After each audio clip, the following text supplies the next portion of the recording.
মানে গত সপ্তাহে এসেছিলাম না, গত সপ্তাহে এসেছিলাম। এক সপ্তাহে এতটা বড় হয়ে গেছে।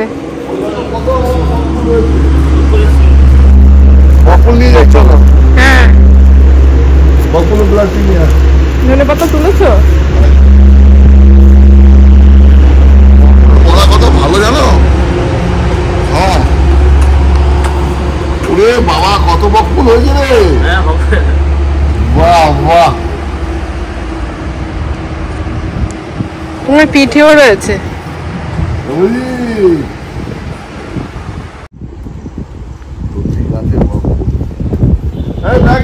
গাড়িতে আছে, গাড়িতে ব্যাগ আছে, ব্যাগ আছে। গাছটা কেটে দেওয়ার পরে দেখেছো কত সুন্দর হয়েছে। না, আজকে কাটবো না। গাছটা কেটে দেওয়ার পরে দেখো কত সুন্দর হয়েছে। দেখেছো গাছটা কেটে দেওয়ার পরে কত সুন্দর হয়েছে। তুমি বক ফুল দিয়েছো। পদ্ম এখন ডরমেন্সিতে।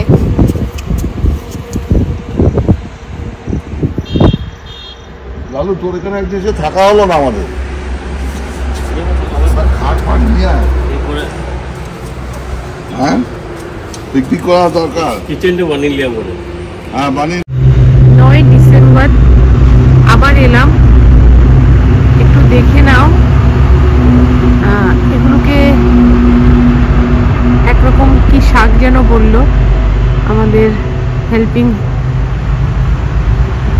যে হ্যান্ডস রয়েছে তাকে জিজ্ঞাসা করতে হবে। আর শুধু দেখো এই কয়েকদিনেই এই সবজির কি রূপ। ও পাশে এখন পেঁয়াজ লাগানো হয়েছে, সেগুলো এখনো সেভাবে বেরোয়নি। আর এই কয়েকদিনেই দেখো কি পজিশনে বেড়ে গেল সবজি। এগুলো শাক, এগুলো মূলো, এপাশে এগুলো মূলো, আর ওখানে টমেটো। সেই ছোট্ট ছোট্ট চারাগুলো দেখিয়েছিলাম, দেখো কত সুন্দরভাবে, মানে এই মাটির যে একটা উর্বরতা ক্ষমতা, সত্যি একটা উর্বর ক্ষমতা, সত্যি এটা আমাকে ভীষণভাবে অবাক করে। সবচেয়ে বেশি বড় বিষয় হলো এই সবজির টেস্ট একদম অসাধারণ। তেমনভাবে কিছু সারও প্রয়োগ করা হয় না।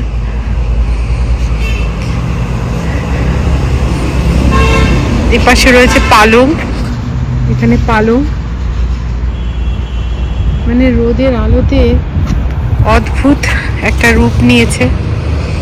আজকে কিছু পালং নিয়ে যাব, ইচ্ছে আছে। এগুলো কুমড়ো, ওখানে শসা, বরবটি, ছিম, ভেন্ডি, অনেক কিছুই লাগানো আছে রয়েছে। এখানে বেগুন, এই লঙ্কা গাছটায় লঙ্কাটা দেখো, অনেকগুলো লঙ্কা হয়েছে। তোমার দাদা কোথায়? আর এই গোলাপ গাছগুলোতে কিন্তু তেমন ভাবে কিছুই যত্ন করা হয় না, শুধু কাটিং করে দিই আমি আসলে মাঝে মাঝে। আর একটু একতারা স্প্রে, দেখো ডাই ব্যাগ হয়ে গেছে যার জন্য। এই লালু, এই গাছে কিন্তু স্প্রে করতে হবে।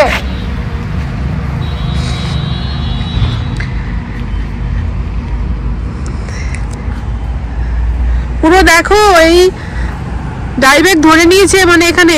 ইস, তুমি আমাকে একটু জানালে না, কনফিডেন্ট নিয়ে আসলেই হতো। গাছটাকে নষ্ট করে দিচ্ছে। অনেকগুলো গোলাপ গাছ এখানে ছিল, যেহেতু গোলাপ গাছে প্রচুর স্প্রে করতে হয়, স্প্রেটা করা হয় না, যার জন্য মেন গাছ এখানে খুব সুন্দর দুটো ইয়েলো, একটা সাদা। হ্যাঁ দেখো, ওষুধ দিতে হবে।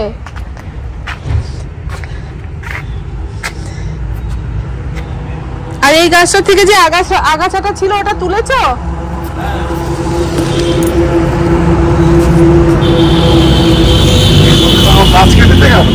কোন গাছ? লালু, গাছ কেটেছিস কেন? সাপ?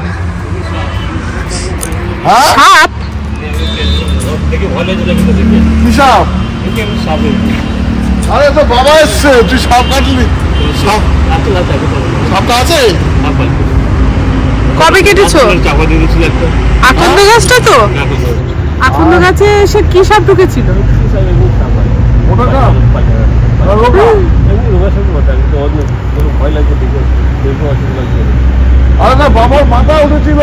হ্যাঁ, কি বিশাল বড় ছিল, গাছের গোড়াটা শুধু দেখলে মনে হবে। না, কি সাপ ছিল সেটা তুমি বলতে পারবে না? তুমি তো সাপ চেনো ভালো।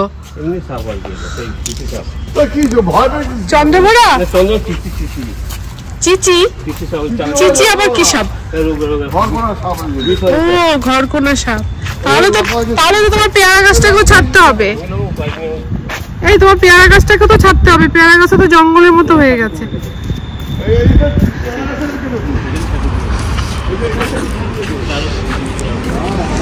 এই পেঁয়াজ এখনো বেরোয়নি?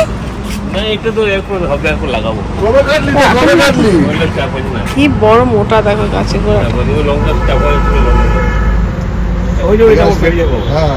কিন্তু কি বলতো, গাছটা এবার না আরো বেশি ঝাঁকড়া হবে।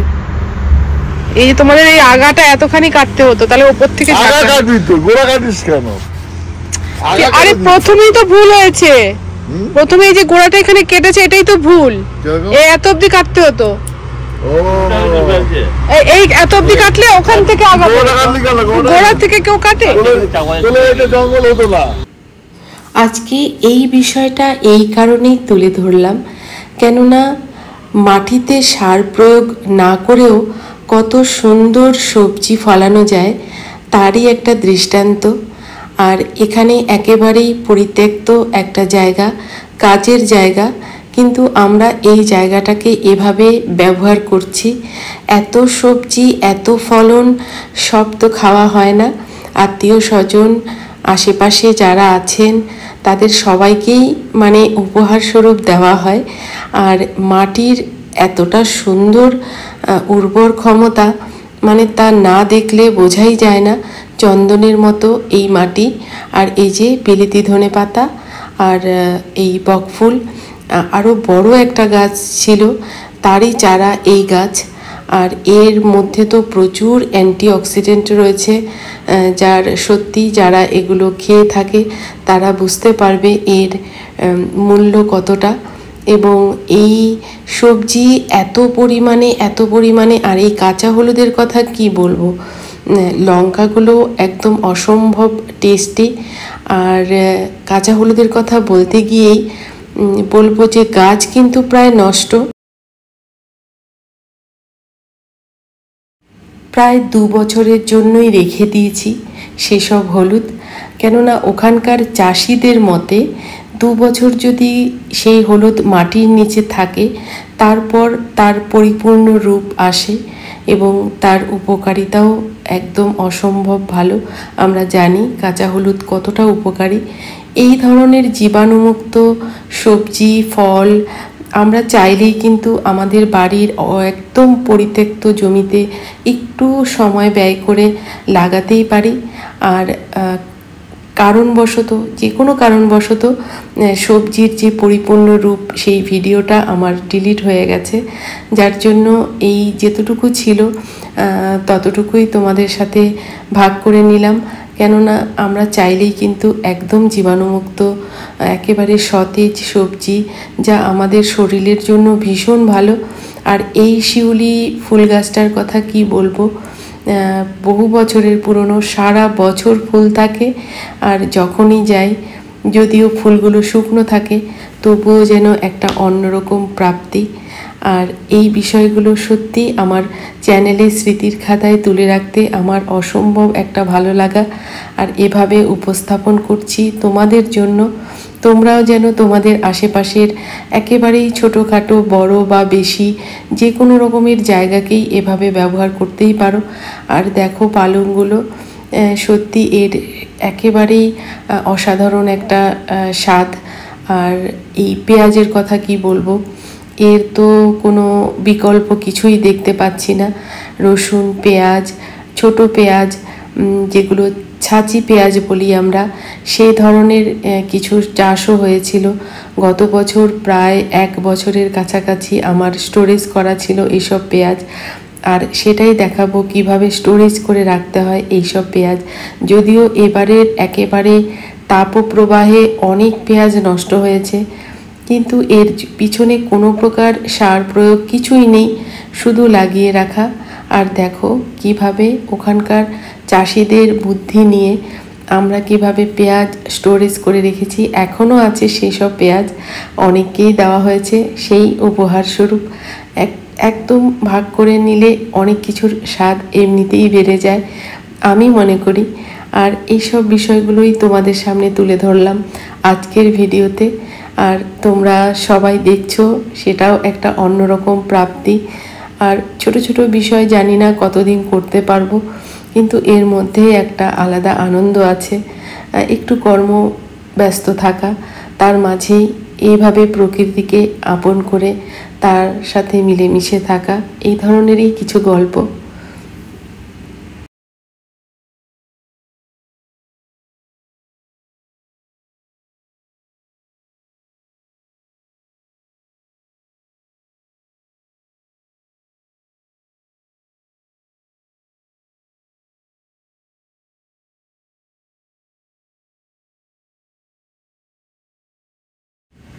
আর ওই পেয়ারা গাছের নিচেই রয়েছে সেই হলুদ বাগান।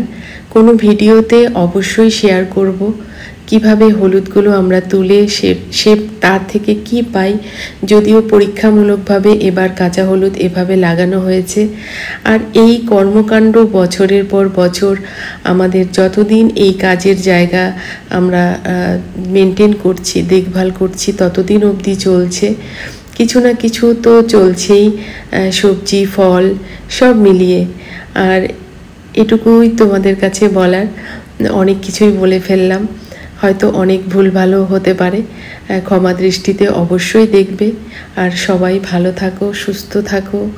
আবারও তোমাদের সবাইকে অনেক অনেক শুভেচ্ছা, আন্তরিক শুভেচ্ছা। আর একদম মন খারাপ নয়, সব মিলেমিশে ভালোভাবে সুস্থ থাকি, এটাই কামনা। ভালো থেকো সবাই।